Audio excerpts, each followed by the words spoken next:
Walang hanggang pagbati ang binabati ko sa inyo mga kababayan, mga kapamilya, mga ka-Christian Katolik, mga i-official, lahat ng mga miyembro ng LXI, Nation, KOW, at buong barangay ng Santulan at buong mamayan ng Pasig. Magandang araw sa inyo lahat. Pinabati ko kayo sa pangalan ng Panginoon. Maging maganda ang buhay natin lahat, lalo na ang mga kababayan ko taga-Pasig. At higit sa lahat, dinadalangin ko rin siya ang dalawang namiminuno sa Capitol ng Pasig, si Mayor Digo Soto, at ang aming kongresista si Romulo, ay bigyan nyo ng mga magandang isipan at mabuting gawa para sila ay mabigay sa puso ng kanilang mamayan sa Kapasigan at lahat ng barangay ng Pasig. Magandang umaga sa inyong dalawa. Ako, Felix B. Santos, nagpapaabot siya ng delay. Congratulations dahil hindi na budad ng kayo ng kampanya, hindi na tayo nakita dahil hindi naman ako nakakaalis ng bahay. Okay. Binabati ko kayo ng bananahalig na dalawa. Mayor Bigo, Congressman Romulo, yung aking ideal girl, yung asawa ay talagang botong-boto ako dyan na iyan ang maging asawa mo. At nangyari naman. Ay maligaya ako sa pagiging mag-asawa ninyo. Okay? Okay, dadako na tayo at tayo mananawagan ako sa lahat ng aking ka-Facebook, Rumedi Kayot, at sa aking mga kapamilya, lahat. Pamilya Santos, Victorino, Roque, Reyes, at Cruz, Rumedi kayo lahat. Kung kayo man ay nakikinig ng salita ng Diyos sa pagbabasa ko sa Biblia, napakaganda naman itong ating papaksain. Kanya lang meron akong bilin. Pagbutihin ninyo ang pakikinig at puro basa itong marinig nyo ngayon. Basa ng pangalan ng ating tatawagan bago nyo kayo pumunta sa pagbabasa. Ituturo sa atin. At ibasta ninyo na ang inyong panulat at ang inyong sulatan. At huwag na hindi nyo isusulat itong ating paksa ngayon. Dahil ito ang talagang magbibigay sa inyo ng kaalaman ng nakasulat sa Biblia. Meron ng mga titik kayong maririnig. At meron na kayong mga setas na babasahin, mga chapter at verse na naggaganda mga patotoo doon sa ating paksa. Ang ating paksa ay ito. Pakinggan niyong mabuti. Ang alituntunin ng langit hinggil sa pagpasok sa bahay ng Panginoon.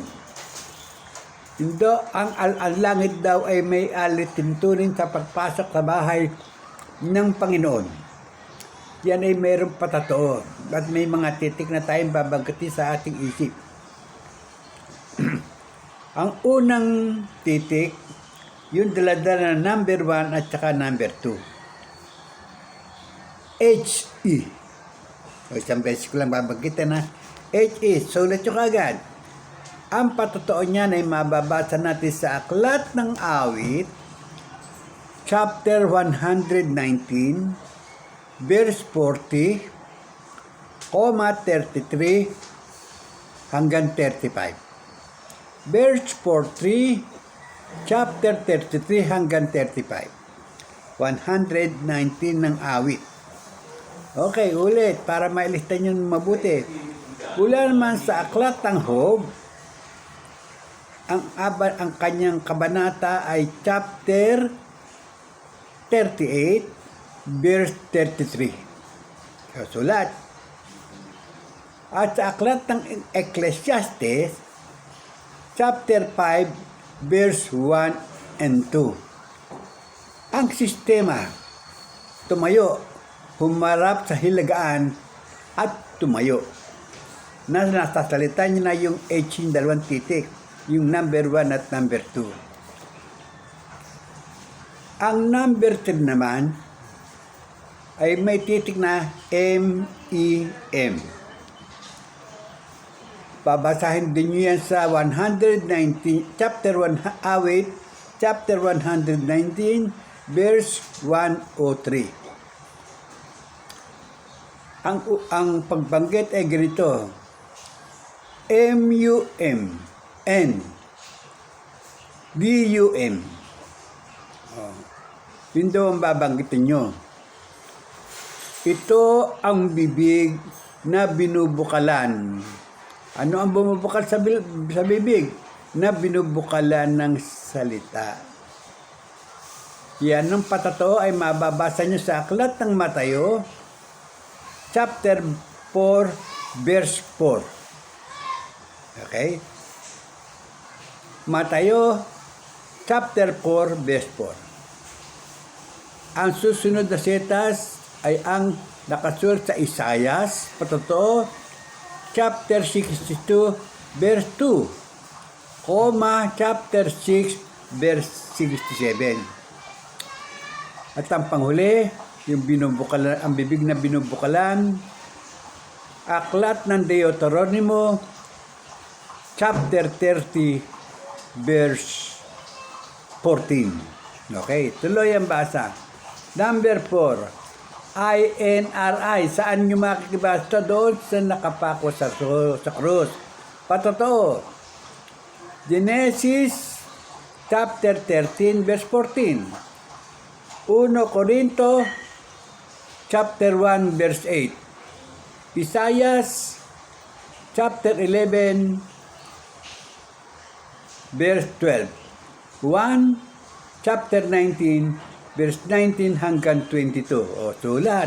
Huwag kayong magmamabilis. Nang malakas naman na tayo, maliwanag naman ang cellphone na makakanig.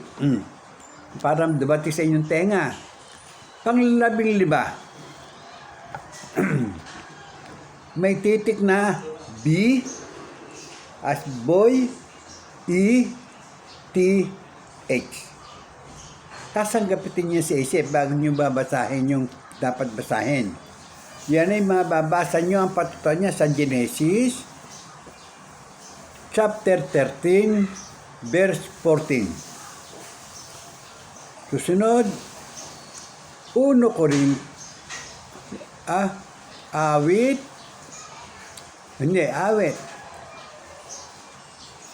B-E-T-H, awit 119, chapter 9 hanggang 16. Apokalipsi, chapter 22, verse 14. Yun ang tinatawag na paglilinis ng sarili. Sasalitaan niyo muna yan at dalaharap tayo sa Diyos. Okay. Number 6. Sa aklat, ang titik ay C-H-E-T-H. Chet. Patotoo, awit 119, chapter, verse 58 hanggang 59. Susuko natin ang ating sarili sa Kanya dahil sa ating mga nagawang kasalanan at hihingi tayo ng tawad. Sa 7, ang titik ay D-A-L-F-E-H. DALF. Oh, isang beses lang ako sasalitain. Ang verse ay awit uli. 119, chapter 119, verse 119 din. At Colossus chapter 3, verse 9. Efeso chapter 4, verse 22. Roma chapter 6, verse 6. Colossus chapter 2, 9 hanggang 11. Yun man tinatag, maghuhubad tayo ng ating mga kasalanan. Pangsiyam, Efeso, aklat, chapter 3, verse 14 hanggang 19. pagluhod ng buong puso. Pilipos chapter 2 verse 9 hanggang 10. Okay. Inang pagyam. Pansampo.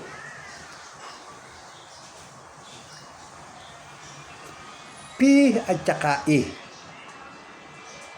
P. Okay. Nasa awit din pa yan. Nasa awit yan, 119 rin, 123, 131 amperes. Yun ang tinatawag ng pagbubukas ng pinto. Colossus chapter 4, 3. Kawikaan chapter 1, 21. Apokalipsi chapter 3, 7 ng 8. Matayo 6, 6. Chapter 6, verse 6. Apokalipsi chapter 21 hanggang 27. Para maipamuhay ninyo yung ating binabasang to. Pag ito ginagawa natin araw-araw, ibig sabihin, sinasampalatayan natin yung sulat ng Kristo. Nang nagpakapagod ng Kristo sa kanyang sulat, tapos hindi natin babasahin. Wag. Tayo kaawa-awa. O chapter, yung nakatapos natin, number 10, pagbubukas ng pinto. Ayun, nasabi ko na siya, ito ang salita. Ang huli nyon, chapter 21, verse 27. Ave Sancti, Ave Tani, Ave Teo, Meroam. O, isang beses ko lang sasabihin, na. Dahil pa sama naman ating paulit-ulit, dahil isa lang yan. Kung tayo nanunay ng sumasaplataya, o, ano agad sa natin sa isip, yung salita. 11, pagkatok sa pinto. Aklat ng Lucas, chapter 13, verse 25. O wala na tayong meron na tayong babasahin. Ito, salitang isang beses lang ha. Akdudum, Juberex, Adonai. Okay. Hindi ko na po ulitin yan. Sa mga ulitin. Baka mamimiyasa kayo. Kanya, maging matalas ang inyong pagsulat, maging matalas ang inyong pagdinig. Yan ay merong mga sariling setas. Marcos, taklatang Marcos, chapter 7:34. A. Tumingala sa langit na nakabukas ang dalawang kamay. Ayun. Ayun ang style. Okay? B. Awit, chapter 28, verse 23. Magbuntong hininga. Ini patotoo niyan ay nasa aklat ng Daniel, chapter 5, verse 25. Isa pang seta, isa pang chapter. Sahog, chapter 33, verse 4. Panguli, awit, 119, chapter 19, verse 20, chapter 119, verse 19,20. C. Wikain sa isip ang epata. Yan. Maliwanag na maliwanag. Wala ako tinatago sa inyo. Pakikita ko siya pagkatapos mabasa. Sa titik D, kasama ng awit ng 119, chapter 19-20, wikain sa isipang mababasa ko ulit. Ako'y pagbuksan. Ako'y tatawag at mananalangin. Yan, merong bilin. Pag ininagawa natin sa ating pananampalataya, ang biyaya na matatanggap natin sa gustang lalapit sa atin, hindi tayo pawabayaan pagka tayo ay nagkukulang na ng maisusubo. Yung maililigay dito, tsaka dito, tama. Tsaka ganyan. Isa lang ganito, isa lang. Ama namin lang. Hindi pa natin kayang gawin.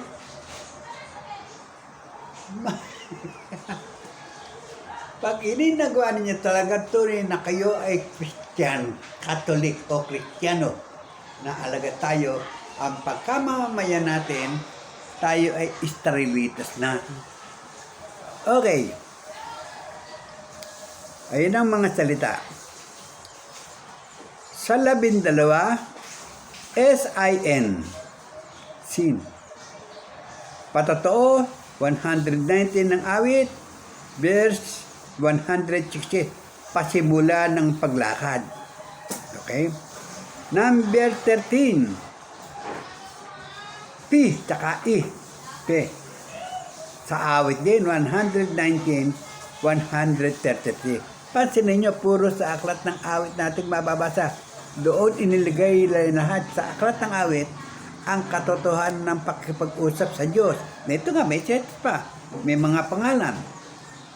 Sa awit, ang pambilin, paghakbang sa daan, patungo sa loob ng bahay ng Diyos. Biro mo, pati pag-usman ng Diyos, ang masayang balita at mabuting balita mula sa Diyos na ating Ama at sa ating buktong na buhay na Diyos ng mga Diyos, Panginoon ng Panginoon, at Hari ng mga Hari, Panginoon Jesucristo, na makapangyarihan sa lahat. Pag tayo nakasunod sa Kanya, napakamapalad natin. Buhay na walang hanggan, kayamanan sa langit, kayamanan sa lupa, at ang pagtamang pananampalataya na tayo ay may tunay na bautismuhan ng tunay na bautismo. Pero hanggang hindi natin nakikilala yung pangalan, ang ating bautismo tinanggap, puro peke. Hindi tayo magiging anak ng Diyos.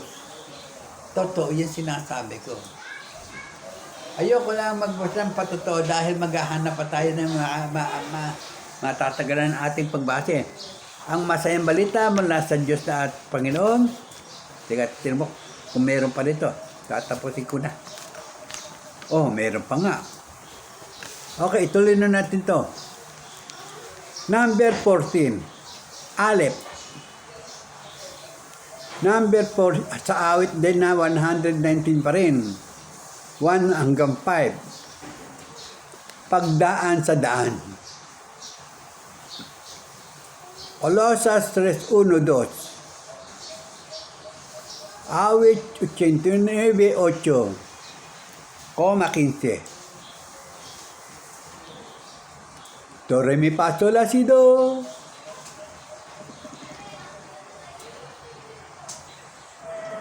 I, U, A, L, H, A, tuldok at lit. Genesis chapter 28 verse 17 hanggang 19. Ezekiel chapter 40 verse 32 hanggang 37. Pang-15. Awit 119, 145,46. Pasimula ng pagtawag, awit 191 verse 14 at 15.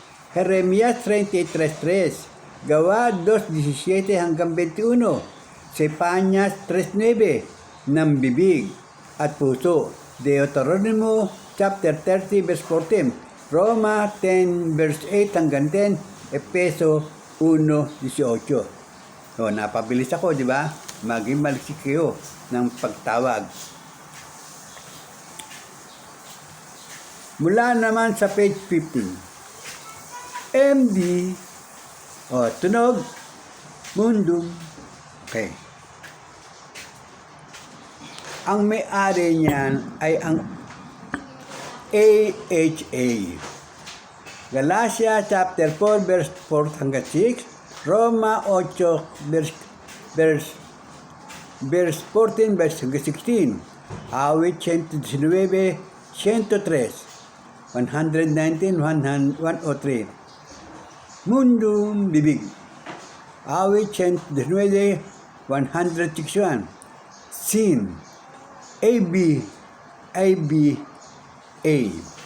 Puso. Okay, panghuli. Pandalawang panghuli. Tau. Titua.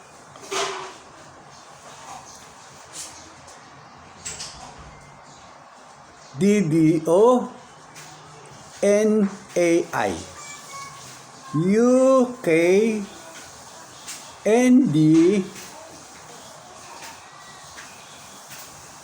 ay tsaka tuldok at tudlit. Awit 119, chapter verse 169. Awit 119 verse 69. Panalangin at pagtawag sa pangalan ng Ama. Ang panalangin daw at pagtawag sa pangalan ng Ama. Number 17, last. Matayo 6, Aklat ng Matayo chapter 6 verse 9 hanggang 13. Ito na yung palalangin. Mateum. A B A B A B. Oh, ang kapasok-pasok to yun. Ama namin. Kanya tama yung sinasabi ko. Dasal na Ama namin at tama na. Todo vitamina yan, nandyan ang lahat ng ating pangangailangan. Eh, hindi pa rin yung nagagawa. Ito ang sistemang tamang paggawa. Bago matulog, dasalin nyo na. Bago mag-sina, sandaling 1 minuto lang, 5 minutes lang yun, tapos na yun. Kakain nyo, papagpagkas, baka 2 minutes lang yun, 2 seconds lang yun. Okay. Ang may-ari niya, yung may titik na 0 Acha, IAH, Acha, Ache. Yan ang may-ari niyan. Okay. Ang masayang balita at mabuting balita mula sa Diyos na ating Ama at sa ating Panginoong Jesucristo. Purihin natin siya. Purihin natin ang kanyang pangalan at salita. Pasalubungan natin siya ng palakpakan. Tapos na tayo. Banal, banal, banal ang pangalan mo. Banal, banal, banal ang pangalan mo. Banal, banal, banal ang pangalan mo. Pinupuri ko namin, sinasamba namin, niluluwalhati namin ang iyong kabanal-banal ang pangalan. Siya nawa. Ba? Okay. Tapos na tayo. Papatayin ko na.